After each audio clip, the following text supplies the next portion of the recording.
जब तक शरीर काम करे तब तक दूसरों को कभी अपनी ठाकुर सेवा ना दे। अब यहां ध्यान देने योग्य बात है, जैसे कोई जन्मना सूतक या मरणा सूतक होता है, समझ पा रहे? जन्मना सूतक और मरणा सूतक, उसमें लोग क्या करते हैं, अपने ठाकुर जी दूसरों के घरों में भिजवा देते हैं। तो क्या आप अपना बच्चा भिजवा सकते हो दूसरों के घरों में? नहीं भिजवा सकते। फिर आप दूसरों के घर में ही जाके पाइएगा 13 दिन। वहां ठाकुर जी पा रहे हैं और तुम अपने घर में पा सकते हो क्या? क्योंकि बिना ठाकुर जी का भोग लगाए तो हम पा नहीं सकते। तो हम वो सिद्धांत मानेंगे जिससे हमारी श्री जी की सेवा कदापि न रुके। इसीलिए विधि निषेध नहीं दास अनन्य उत्कट व्रतधारी, अनन्य उत्कट व्रतधारी, साधन विविध सकाम मत सब स्वार्थ सकल सबे जो अनीति ज्ञान ध्यान व्रत कर्म जिते सब काहू में नहीं मोय प्रतीति रसिक अनन्य निशान बजायो एक श्याम श्यामा पद प्रीति श्री हरिवंश चरण निज सेवक बिचले नहीं छाड़ी रस रीति। ये हमारी रस रीति है कि हम 8 पहर श्री जी को दुलार करेंगे, कोई जन्मे या पधारे, हमारी सेवा में कोई फर्क नहीं पड़ने वाला। हम दूसरों के यहां हुए 13 उत्सव में अब भोग नहीं लगाएंगे, लेकिन हम अपने घर में अगर कोई जन्मता है पधारता है, उस पर कोई फर्क नहीं पड़ेगा। हमारी श्री जी की सेवा यथावत चलेगी, जन्मना सूतक में भी मरणा सूतक में। वो हमारे प्राण प्यारे हैं। हम बिना जल पिलाए जल नहीं पी सकते, बिना भोग लगाए भोग नहीं पा सकते, बिना से उनको शयन कराए हम शयन नहीं कर सकते। ये पद्धति वैष्णव वही जिसके घर में ठाकुर सेवा हो। और तीसरी बात, जब तक हमारे शरीर में दम है तो हमारी ठाकुर सेवा कोई और नहीं कर सकता। अम्बरीश जी की नई रानी सेवा, तो उन्होंने कहा सेवा चुराने की जरूरत नहीं, आप अपने ठाकुर विराजमान करो, हम सुविधा देंगे, पर आप हमारी ठाकुर सेवा की कि आप पोछा लगा दो, आप सोहनी लगा दो, आप पात्र मार्जन नहीं, ये हम स्वयं करेंगे। चक्रवर्ती सम्राट होते हुए स्वयं अपने कर कमल से प्रभु की सेवा की परिचर्या, तो सुदर्शन चक्र उनकी रक्षा में। अपने मस्तक पर जो सेव्य का दासत्व स्वीकार करते हैं, ये जो मस्तक पर चिन्ह है, ये किशोरी जी के दासत्व का आचार्य परंपरा से चिन्ह है। अलग अलग वैष्णवजन सब धारण, इसके धारण करने में शर्माओ मत, तुम्हारे दुर्भाग्य है जो शर्माते हो। अरे जब संसार में पति के लिए सुहागवती ठसक से मंगल सूत्र पहनकर मांग भरती तो शर्माती है क्या? तो ये अखिल कोटि ब्रह्मांडों का मंगल सूत्र है। जो अखिल कोटि ब्रह्मांडाधिपति प्रभु है वो हमारे स्वामी है। ये कंठी उनका मंगल सूत्र है, ये तिलक उनका सुहाग है। देखते ही दूसरा कहेगा भगत है, आया ना संबंध हमारा प्रभु का। हम सौभाग्यवती है क्योंकि ये हमारा सुहाग है, ये हमारा मंगल सूत्र, हमारे प्रीतम युगल सरकार है। बिहरत दो प्रीतम कुंज, अपने सेव्य का ये दासत्व मस्तक पर धारण कर, ये सीधे भगवत पार्षद हैं आप। ये कोई साधारण नहीं तिलक ऐसे खींच ले शर्माए तिलक लगाने में। जो हम कह रहे हैं उसे मानो, प्रार्थना मानो, अपने प्रभु के दासत्व को धारण करना। स्वामी जी की परिकर में देखो, पूरा मुड़वा के पूरा ऐसे रज लगा, तब पहुंचते श्यामाजू के चरणारविंद में। चौथा, कभी किसी से विरोध भरे वचन वैष्णव को नहीं बोलना चाहिए, मधुर वचनों के द्वारा ही अपनी बात कहनी चाहिए। पांचवा, किसी भी विषय और भोग की तृष्णा का आदर नहीं देना चाहिए। जो अंदर विषयों के प्रति प्रियता और तृष्णा कहते हैं, भोगे हुए विषय को पुनः भोगने, उसका आदर नहीं, निरादर करना चाहिए। चल गंदी बातों में फंसाता है मन, अब नहीं मानूंगा तेरी बात। छठवां, प्रभु की सेवा भय और स्नेह दोनों रख के करनी चाहिए। भय और स्नेह। भय कैसे? कहीं हम बात करें तो हमारी मुख में चूंकि रस होता है तो कहीं थूक की छिट्टी ना चली जाए, रसोई बना रहे हैं या स्नान करा रहे हैं, मौन का आश्रय लेकर अगर हम कहीं कुछ बोलते हैं तो, और पद गाना है तो गुनगुनाते हैं, जय जय प्यारो कृष्ण, इसमें चिट्ठी नहीं पड़ने की संभव। भय सहित प्रसादी स्पर्श तो पहले हाथ धोइए, श्री जी की सेवा में फिर अमनिया वस्तु छूजिए। तो भय सहित और स्नेह सहित सेवा दो प्रकार से होती है। भय होना चाहिए कि कहीं उनके विरुद्ध हमारा कोई व्यवहार ना हो, और स्नेह प्रेम सहित। भय इसलिए कि त्रुटि ना हो। अब हंसी मजाक हो रही, बात हो रही, आप रसोई बना रहे हो तो गड़बड़ हो जाए, इधर उधर खड़े हो, वहां रसोई अमन नहीं, वहीं खड़ो, मंत्र जप करो। कोई भी जीव जंतु ऊपर छत में टहल रहे हैं, छिपकली है या कुछ, सावधानी। अमनिया करते समय बहुत सावधानी रखने की जरूरत है, क्योंकि श्री जी को भोग लगेगा, सैकड़ों जन प्रसाद पाएंगे, एक त्रुटि सैकड़ों को हानि पहुंचा सकती है।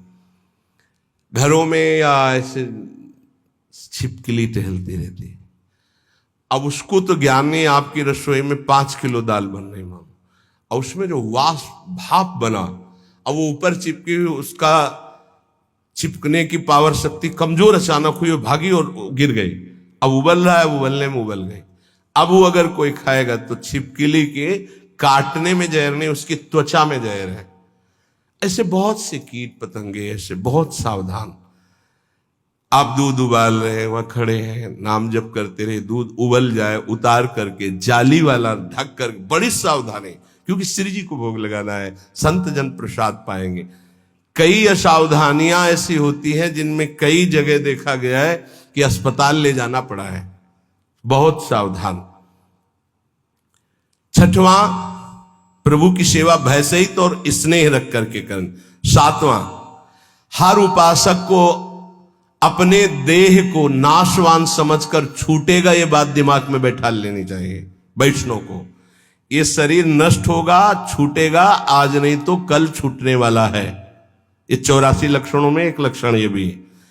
हर समय तुम्हारे दिमाग में बैठा रहे तुम्हारा शरीर छूटेगा, तो तुमसे पाप ही नहीं होगा कि यार जब शरीर ही छूटना है तो पाप कर्म काहे को करे। अपने देह को अनित्य समझना कि ये छूटेगा। आठवां, सत्संग में प्रधानता अपने ही रस के वैष्णव की करे, अपने ही रस के वैष्णव की करे। अगर अपने रस का वैष्णव नहीं है तो फिर बिल्कुल नहीं, हमें ऐसा संग नहीं करना, हमें ऐसे प्रवचन नहीं सुनने। तभी हम आपसे कहते नाम रूप लीला धाम, चार के सिवा हमारा कहीं विश्वास नहीं है। या तो नाम की चर्चा करो, या रूप की, या लीला की, या धाम की, इन्हीं के सिद्धांतों की चर्चा। ये कलिकाल मलायतन मन कर देख विचार, बड़ी मलिनता छा रही कलयुग में। वैष्णव का संग हो, पर अपने रस के वैष्णव का संग हो, सुलझा हुआ शास्त्र प्रमाणित संग होना चाहिए। गुरु के बिना समाधान नहीं हो सकता। तो कह रहे वैष्णव सत्संग करे, पर ऐसे जन का संग करे जो सुलझा हुआ सत्संग हो, हमको उलझा न दे। नवा, समस्त वैष्णवों में भगवत भाव रखना, दूरी से। ये दूरी से शब्द इसलिए कह रहे कि आज से सुना भगवत भाव, फिर उनके व्यवहार को नहीं सह पाओगे, अलग अलग व्यवहार वाले हैं। दृष्टि गई वैष्णव नमस्कार, इष्ट मिले और मन मिले, मिले भजन रसरीति, तहां तो निसंग को है मिलिए, तासु कीजिए प्रीति। नहीं तो नमस्कार सबको है, भगवत भाव सब में है। भगवत भाव रखना, बर्ताव की बात नहीं कर रहे। समदर्शिना, भगवत भाव दर्शिना, बर्ताव नहीं। संग तो करो समझ कर, ऊपर पहले वर्णन हुआ, वैष्णव संग करो उन्हीं रसिक महापुरुषों का जहां तुम्हें संशय न हो। सब में भगवत भाव रखना है। दसवां, अपनी बुद्धि को अपने इष्ट में स्थिर कर देना। जैसे कल एक अनन्य उपासक बाहर कहीं के हैं, वो आए और उन्होंने कहा कि राधा नाम की इतनी प्रियता हो गई कि अब और नाम का कीर्तन जैसे गांव में प्रभात फेरी में होता है, तो जब राधा नाम का कीर्तन सब गाते हैं तो हम गाते हैं, इसके बाद जब और गाते हैं तो हम नहीं गाते हैं, तो मन में लगता है कहीं अपराध तो नहीं बन रहा है। वो आपसे जानकारी करना चाहते हैं। बिल्कुल रुचि नहीं है अन्य ना बोलने की, ना सुनने की, ना गाने की। हमारा कोई ऐसा नहीं है, पर हमारी रुचि ही नहीं है। जब राधा नाम गाया जाता है तो मैं गाता हूं, नहीं तो मौन हो जाता हूं। क्या यह अपराध तो नहीं? हम कहा अपराध नहीं, तो धन्य भाग है। वही तो महाप्रभु हरिवंश चंद्र जी कह रहे, रसना कटो जो अन रटो, निरखी अन फुटो नैन, श्रवण फुटो जो अन सुनो, श्री राधा जस बहन। मीरा जी ने जब पद लिखा प्रश्न करके गोस्वामी जी को, तो गिरधर से प्रीति की बात कह के लिखी। और गोस्वामी जी ने जब उत्तर दिया तो लिखा, जाके प्रिय न राम वैदेही तजिए ताह कोटि बैरी सम जत्यप परम सने। गिरधर गोपाल शब्द नहीं लिखा, लिखा जाके प्रिय न राम वैदेही। अपने इष्ट की अनन्यता, वो अपने इष्ट की अनन्यता से प्रश्न कर रहे, वो अपने इष्ट की अनन्यता से उत्तर दे रहे। अपने इष्ट में बुद्धि स्थिर हो जाना, किसी भी प्रसंग से बुद्धि को विचलित ना करना, अपने इष्ट से। 11वां, श्री भगवान के दर्शन होंगे ऐसी आशा रखना। ये वैष्णव धर्म है। हमें इसी जन्म में भगवत साक्षात्कार होगा, ये दृढ़ आशा रखना। 12वां, आसुरी भाव वाले लोगों का संग न करना। ऐसे आसुरी पुरुषों का संग न करे जो आपके भगवत दर्शन की आशा तोड़ दें, भगवत भजन की आशा तोड़ दें। 13वां, प्रसाद बहुत समझ बूझ के ही लेना। वैष्णव को किसका भोग लगा हुआ है, कैसा वैष्णव है, क्या उसका पद्धति है, ये समझ बूझ करके। हाँ, जहां महारानी जो नहीं है, कई ऐसे अलग अलग भाव वाले जन हैं, अपने अपने भाव के अनुसार हमको अपने इष्ट मिले और मन मिले। खान पान तो कीजिए रसिक मंडली माए, जिनके और उपासना तहां उचित ध्रुनाए। पक्का, ये पक्का। संभव हो जानकारी करके ही प्रसाद ले, नहीं तो उपवास, इष्ट की अनन्यता। ये वैष्णव धर्म है। वैष्णव धर्म बड़ा चमत्कार है भगवत वैष्णव धर्म में। एक काशी में वैष्णव रहते थे, श्यामा श्याम के उपासक, अनन्य। अब रहते काशी में, कभी विश्वनाथ जी के दर्शन करने नहीं गए, और उनका बड़ा यश हुआ। तो विश्वनाथ जी के जो प्रधान सेवक थे वो बड़े ज्योतिषाचार्य थे, तो थोड़ा ईर्ष्या सी हुई कि इतने प्रसिद्ध है वैष्णव और परम वैष्णवाचार्य भगवान महादेव जी के दर्शन करने नहीं आते, काशी में रहते हैं और विश्वनाथ जी के दर्शन करने एक बार भी नहीं आए। इतने थे कि नाम से, समय से, ज्योतिष की गणित लगाने में बड़े प्रवीण। उन्होंने गणित लगाई तो लिखा था कि आज के दूसरे दिन दोपहर के 12 बजे म्लेच्छ सेना आएगी और वो आक्रमण करके सब नष्ट भ्रष्ट कर देगी उनको। उनके मन में आया कि 1 बजे चलेंगे और फिर उनको बोलेंगे कि जिनकी नगरी में रहते हो उनके दर्शन करने नहीं आए तो उसका तुम्हें फल मिला कि देखो सब नष्ट भ्रष्ट हो गया। 1 बजे दूसरे दिन गए, ज्योतिष उनकी बिल्कुल साक्षात। गए तो नहा स्नान करके नए कपड़ा पहन रहे थे। ठाकुर जी भी वैसे, सब घर वैसा, कोई म्लेच्छ सेना नहीं है, और वो कपड़ा बदल रहे थे, नए कपड़ा। तो उनका आओ, आज तो बड़ी कृपा हुई भगवान शंकर की कि आप स्वयं चलकर दर्शन दिए, इसका मतलब भगवान शिव हम पर प्रसन्न है। तो उनका मैं आश्चर्यचकित इस बात का दर्शन कर रहा हूं कि 12 बजे म्लेच्छ सेना आनी चाहिए आपके पास और आपका सब विध्वंस करना चाहिए। बोले आई थी? बोले यहां तो कुछ विध्वंस नहीं हुआ। बोले नहीं, जब हम ठाकुर जी को भोग लगा रहे थे तो अचानक तंद्रा आई, तंद्रा में हमने देखा म्लेच्छ सेना आई, सब विध्वंस मचा दिया। तो जब तंद्रा से हटे तो हम कहा चलो तंद्रे में सही, लेकिन लेक्चर तो छू गया, इसलिए स्नान करके नए कपड़ा पहन रहे और कुछ। जो प्रगट में होना था वो तंद्रा में हो गया। ये वैष्णव धर्म है। तब उनके हृदय में समझ में आया कि श्यामा श्याम के चरणों की उपासना वाले के ऊपर महादेव जी अत्यंत प्रसन्न रहते, नाराज नहीं होते, दर्शन जाए या ना जाए।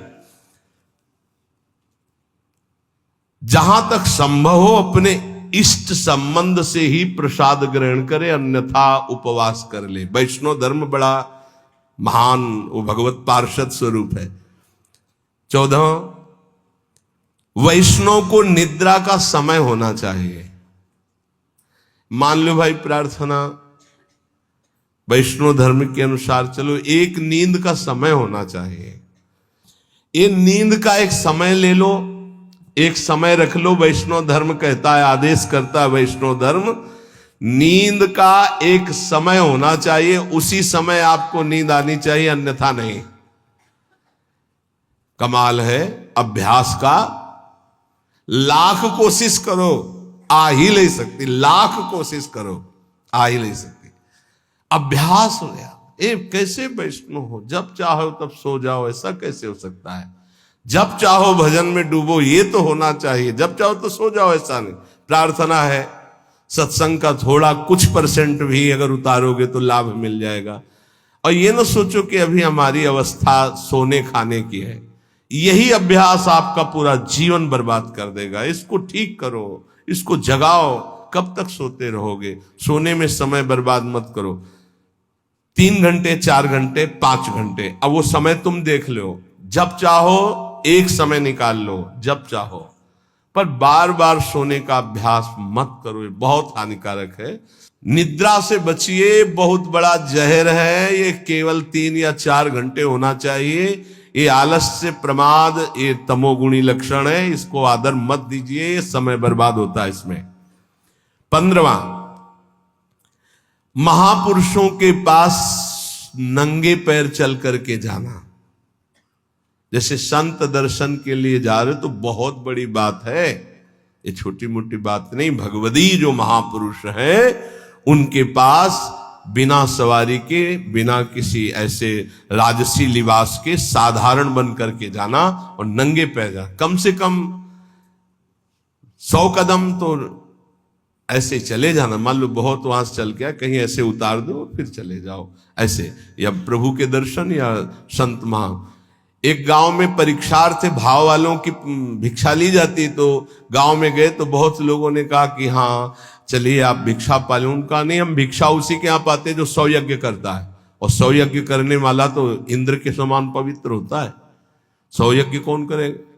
गांव वालों ने कहा कि ये तो बड़ी समस्या आ गई, महात्मा भूखा गांव से जाएगा और 100 यज्ञ तो यहाँ के एक ही यज्ञ करना मुश्किल है। तो एक नौवधू थी जो बचपन से सत्संग सुनती थी, उसने कहा हमें ले चलो महात्मा के पास, वो पा लेंगे। अरे बोले किसी के हाथ से नहीं पा रहे, तेरे हाथ से। बोले ले चलो।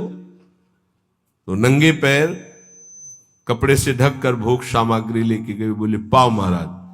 बोले सुना नहीं मेरा नियम यहां कि 100 यज्ञ करने वाले के हाथ में। बोले 100 यज्ञ तो बहुत थोड़ी होती है।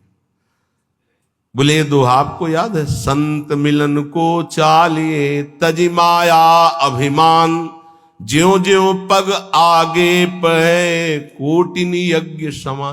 जैसे जैसे आगे चरण बढ़ाए जाते हैं वो करोड़ों यज्ञ, तो आप 100 काट ले उसमें, हमारी तो बहुत जमा है, तत्काल पा लिए भाव।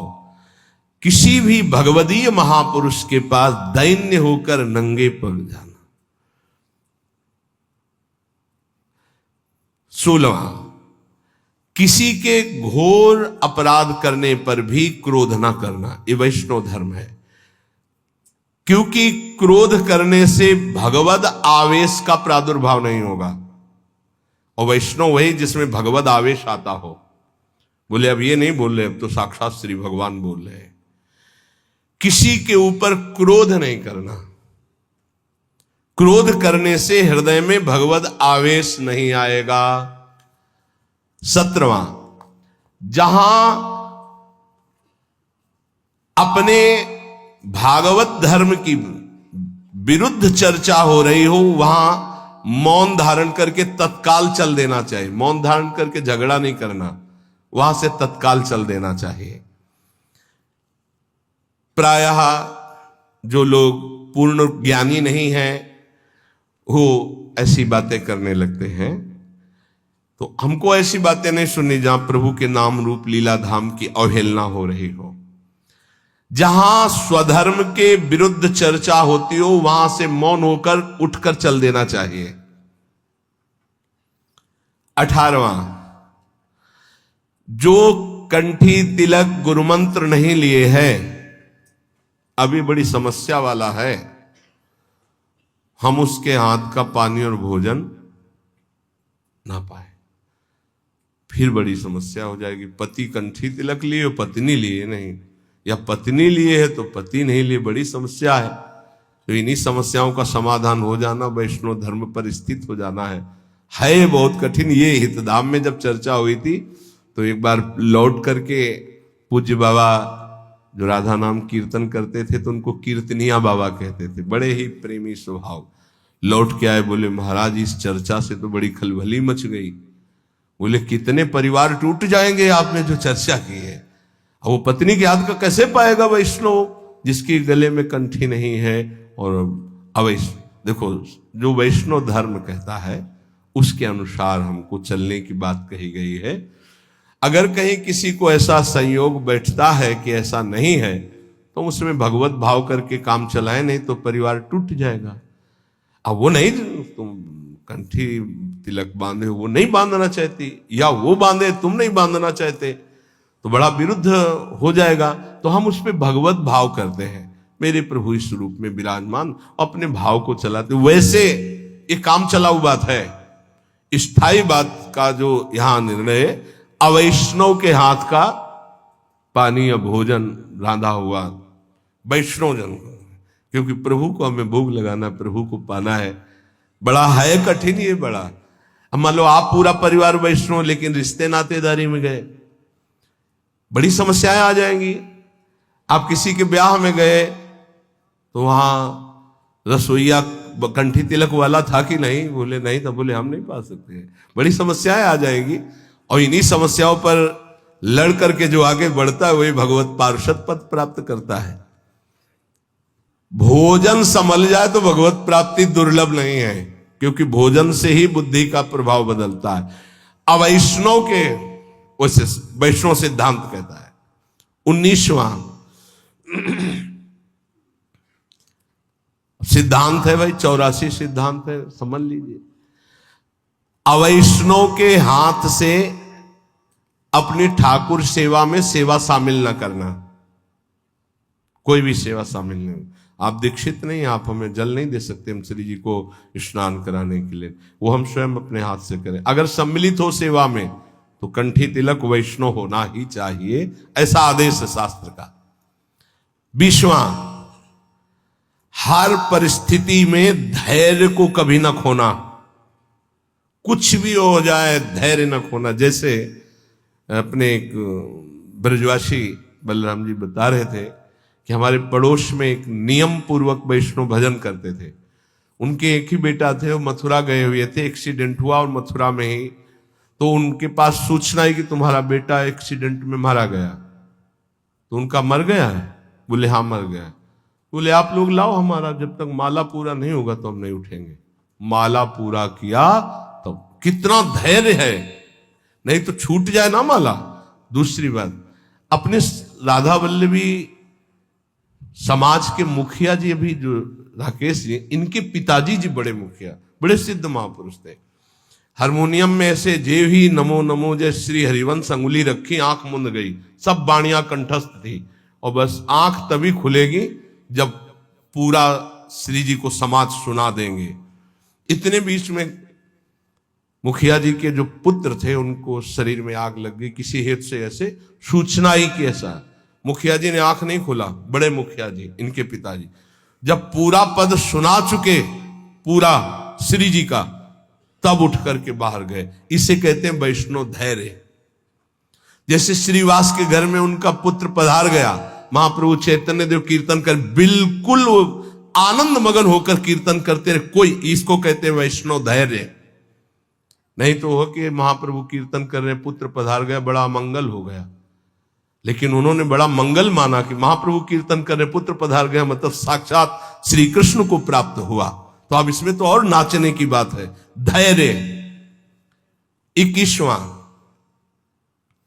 प्रभु के चरणारविंद में अपने मन को स्थित करते हुए, नाम जप करते हुए सारे कार्य करना। सांसारिक ग्रह कार्य भी नाम जप करते हुए प्रभु के चरणों का ध्यान करते हुए करना।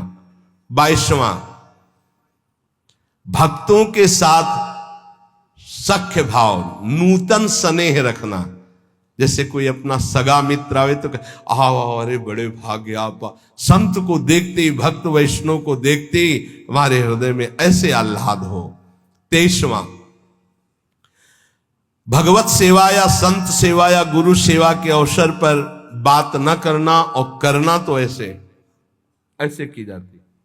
अगर हम भगवत सेवा कर रहे हैं, कोई बात करनी तो ऐसे करना है, किसी संत के सामने ऐसे बात करना है, गुरुजनों के सामने ऐसे।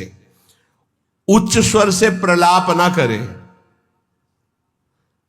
24वां, सेवा करते समय अत्यंत सौभाग्य माने।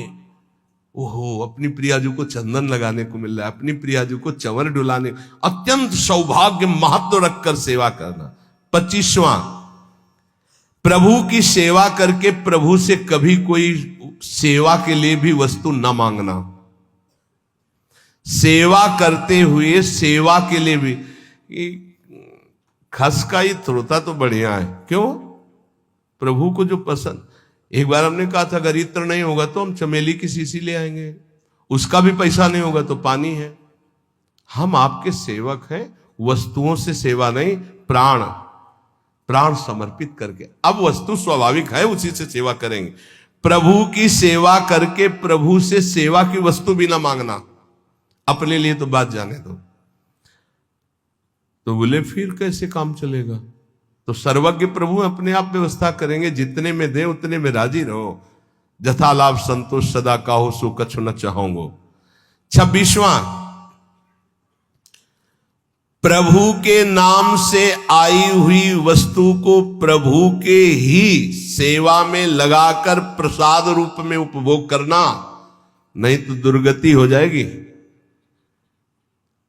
जैसे ब्रज के भक्तों में लिखा है कि नंदगांव में एक बाबा गुफा में भजन करते थे, तो पीछे से आवाज आई जब माधुकरी लेकर जा रहे थे, ए बाबा अपनी जूठन दे दे तो हमारा उद्धार हो जाए।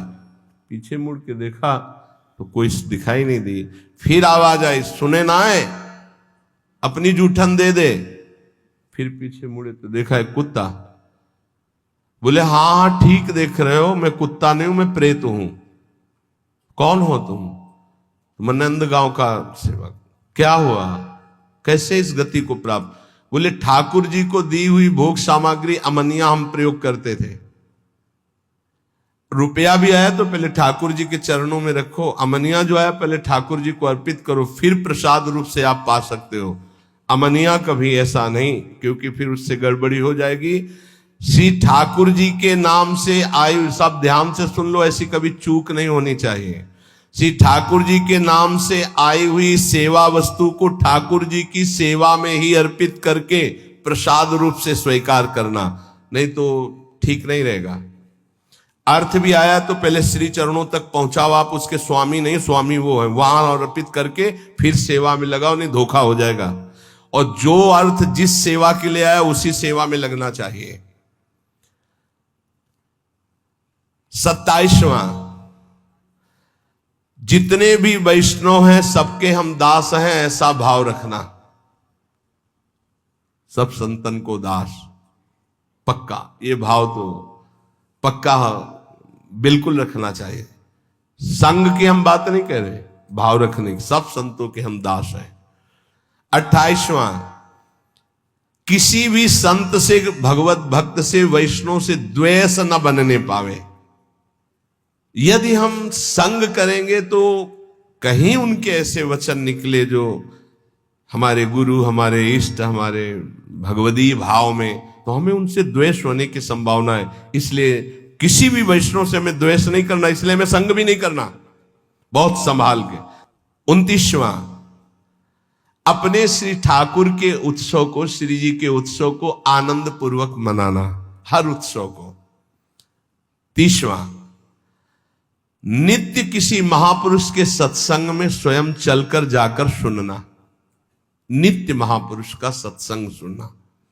ये बहुत बड़ा सौभाग्य होता है। आज सत्संग का बहुत घाटा है, बहुत घाटा है।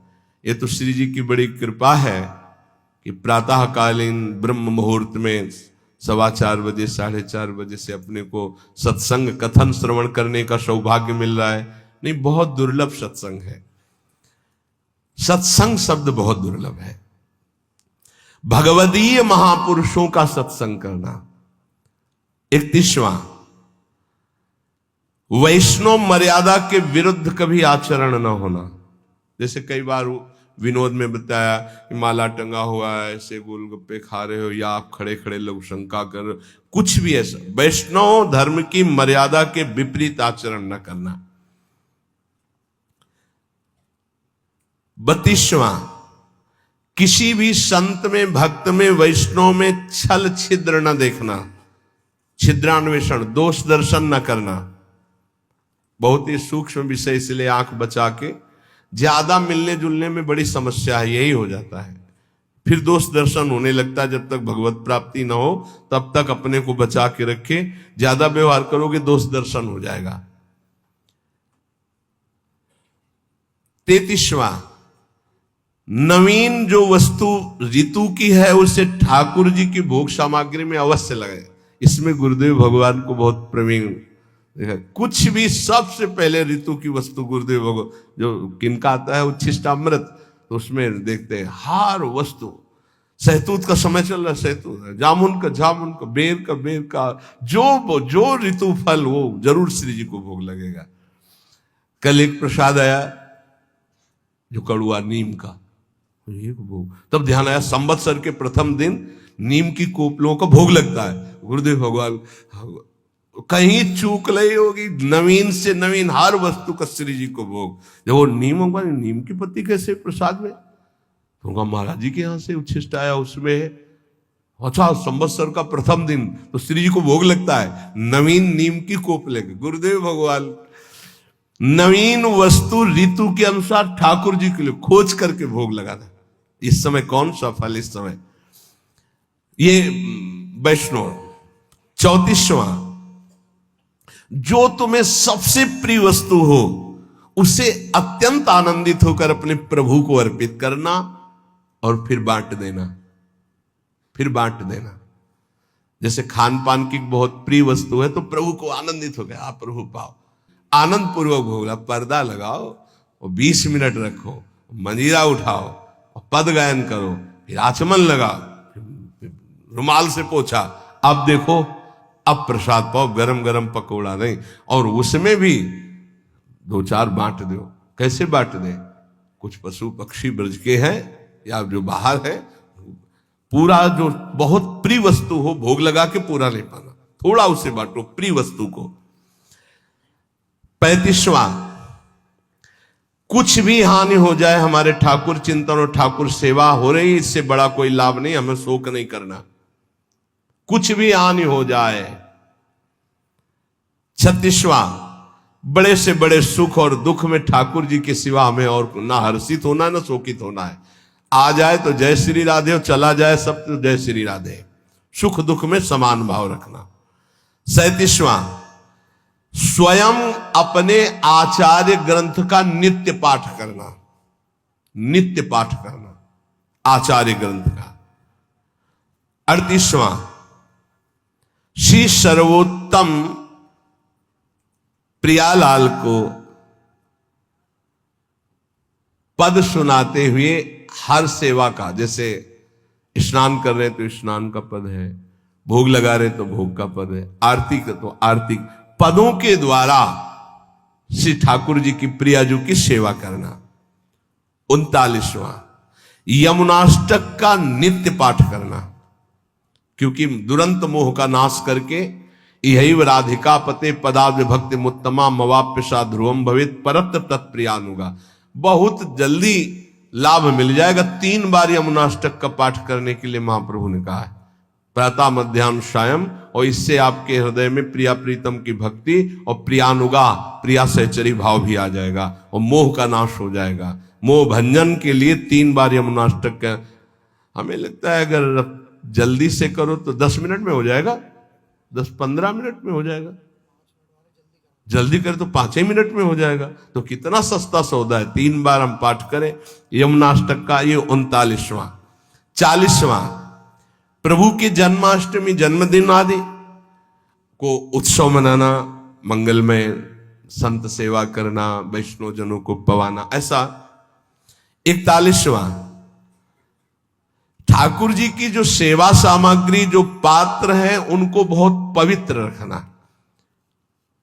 मार्जन करने के बाद तांबे के पात्र में अगर ऐसे ही रख दो तो दाग लग जाता है। चमकना चाहिए श्री जी की सेवा में जाए तो उसको धो के कपड़े से तुरंत पोंछ करके सुखा के, तो उसमें दाग नहीं। अगर धो के ऐसे रख दिया तो फिर दाग लग जाएगा। धो के और सूखे कपड़े से रगड़, पवित्र कपड़े से, ऐसे नहीं कि वही कपड़े से रोज पोंछ दिए, रोज कपड़ा धुलेगा रोज, ऐसे सेवाएं नहीं होती बहुत। और वो गुरुजनों की नजर में जो सेवा करते हैं वही उसमें प्रवीण हो पाते हैं, नहीं तो कई तरह की सेवा में त्रुटियां देखी जाती हैं। ठाकुर जी की सेवा के लिए पात्र सामग्री सब पवित्र। डलिया फूल की ऐसे उठा के नहीं ली जाती, पहले धोई जाती है। पता नहीं कौन सा जीव उसमें बैठा रहा है। पहले हाथ धो, डलिया धो, फिर पुष्प चयन करो सीधे डलिया पे, हाथ में नहीं, हाथ से चयन करके डलिया पे, भले 2 फूल हैं, और फिर उन्हें सम्मान पूर्वक श्री जी की सेवा में। ऐसे ही हर पात्र, श्री जी के पात्र को श्री जी के समान आदर देना चाहिए। ऐसा नहीं कि तांबे का वो पात्र है, ऐसा क्यों, श्री जी के समान श्री जी के पात्र जो सेवा पात्र वैसे आदर दिया जाता है। पूज्य श्री पंडित गया प्रसाद जी जब सोहनी घिस जाती तो छाती से लगा के ऐसे, फिर गिरिराज जी की तलहटी में जाके रज में, और कहते आपके द्वारा बहुत सेवा हुई लाडले ठाकुर की, आप बहुत कृपामयी। फिर सोहनी को रज में ऐसे, वैसा सम्मान। 42वां, कोई भी बिना भोग लगे हुए जल या वस्तु ग्रहण न करना, असमर्पित वस्त्र भी न ग्रहण करना। आपको कुछ भी पहनना है तो पहले प्रभु को अर्पित कीजिए। जैसे शरीर के वस्त्र हैं तो सिंहासन को स्पर्श कराते हैं। हमारे गुरुदेव भगवान की पद्धति तो बड़ी विचित्र कोटि की। नया वस्त्र आया तो पहले रज में उसको उलट पलट करके, फिर श्री जी को ऐसे करके, फिर ऐसे, बिना रजरानी को स्पर्श कराए श्री जी को स्पर्श नहीं, श्री जी को फिर तब स्पर्श और फिर वो प्रसादी धारण करना। 43वां, देने में बड़ा उदार प्रवृत्ति का होना। वैष्णव को देने में, देते लेत मन संकन धरई, जो हमारे पास है अगर कभी अवसर पड़े तो किसी को भी देने में हिचकना नहीं चाहिए, क्योंकि देनहार कोई और है, देत रहे दिन रैन, देने में हिचकना नहीं चाहिए। 44वां, चराचर जगत हमारे भगवान का स्वरूप है, इसलिए सबसे हमारा प्रिय भाव होना। 45वां, अपने वैष्णव धर्म में शरीर, मन और वाणी तीनों का नियोग। हम बोलेंगे तो वैष्णव धर्म के अनुसार, हम क्रियाएं करेंगे तो वैष्णव धर्म के अनुसार, हमारा मन सोचेगा तो वैष्णव धर्म के अनुसार। 46वां, किसी भी कार्य में अहंकार न करना और किसी भी शरीर से ममता न रखना, ना अपने शरीर से, न अपने शरीर संबंधियों से, और किसी भी कार्य में अहंकार न करना। यह वैष्णव का परम लक्ष्य है। 47वां, घोर अपराधी पर भी क्षमा परायण रहना। घोर हमारे प्रति अपराध कर दे तो भी क्षमा करना। 48वां, जो कुछ श्री जी की, ठाकुर जी की इच्छा से अपने पास है उसी में संतोष रखना, मांगना नहीं किसी से भी। 39वां, सदैव पवित्र रहना, पवित्र वस्त्र धारण करना, पवित्र विचार रखना, वैष्णव है ना। 50वां, सेवा में, पाठ में, भजन नियम में या गृह कार्य में आलस्य रहित रहना, आलस्य ना आने पाए। 51, कभी किसी का पक्षपात लेकर के वार्ता न करना। जो धर्म की बात है वही कहेंगे, पक्षपात लेके नहीं। 52, सब प्रकार के लौकिक भोगों का प्रभु के लिए त्याग करना। 53, मन में किसी भी भोग की इच्छा आए तो प्रभु के सामने रखना, देख लो आप संभालो, आपकी वस्तु है। प्रभु प्रदत्त वस्तु में संतुष्ट होते हुए कभी भी ना प्रभु से, ना किसी व्यक्ति से, ना किसी देवता से कोई चाह ना रखना। 55, जितनी वस्तुएं हैं वो हमारी नहीं है, हमारे घर में हमारे पास जो भी है वो सब प्रभु की है, ऐसी मानना। तो दियम वस्तु गोविंदम तुभ्यमेव। वैष्णव के पास सब प्रभु प्रदत्त वस्तु प्रभु की है, उसको अपनापन कहीं नहीं दिखता, केवल प्रभु में। 56, घोर शत्रु व्यवहार करने वाले पर भी कभी शत्रुता का भाव न रखना, यह वैष्णव का धर्म है। 57, वैष्णव कभी असत्य भाषण नहीं करता, वैष्णव को कभी असत्य भाषण नहीं करना चाहिए। ये इसमें बड़ी चूक अब होने लगी, कलयुग है, झूठ बोलने में कुछ देर नहीं लगती, मतलब पाप का कोई मतलब नहीं रह गया झूठ बोलने में। बिल्कुल शब्दों से 1 मिनट में पूरी बात झूठ बोल लियो, तिलक लगाओ, कंठी बांधे हुए हैं। ये अपने लोगों को तो ध्यान देना चाहिए, जो बोले तो हम सत्य बोले, जो बोले संभाल के बोले। 58, वैष्णव की शब्द भाषा में किसी का अपमान नहीं होता, इसलिए अपमान बड़े शब्द ना बोले। और 59, अपनी निंदा होने पर प्रसन्न रहे, दूसरे की निंदा होने लगे तो कान में उंगली डाल के वहां से चल दे। बहुत सुंदर सुंदर धर्म है। 60, अपने चित्त को स्थिर रखते हुए सदैव आराध्य देव के नाम का प्रधान चिंतन रखना। 61, इंद्रियों के विषयों में इंद्रियों की प्रीति होती है पर हम उसको नहीं भोगेंगे प्रभु की प्राप्ति के लिए। 62, स्त्री पुत्र घर आदि मेरे गोविंद का है, मेरा नहीं है, ऐसी भावना रखना। 63, स्त्री पुत्र आदि के बिछुड़ने पर दुख ना मानना, क्योंकि वो प्रभु के थे, प्रभु ने ले लिया है अपनी सेवा में। हे देखो वैष्णव धर्म, एक आए थे तो उन्होंने कहा हमारा अकेला पुत्र था, पधार गया, भगवान पे अश्रद्धा हो गई। स्त्री वाष्णवाय, स्त्री पुत्र ग्रह आदि गोविंद के हैं, ऐसा भाव रखना। 63वां, स्त्री पुत्र आदि के बिछुड़ने पर दुख न मानना, भगवान की वस्तु भगवान ने अपनी सेवा में ले ली। 64, किसी भी बात का घमंड न करना कि मैं वैष्णव हूं, मैं भजनानंदी हूं, मैं अमुक जितेंद्री हूं, त्यागी हूं, कोई भी। 65वां,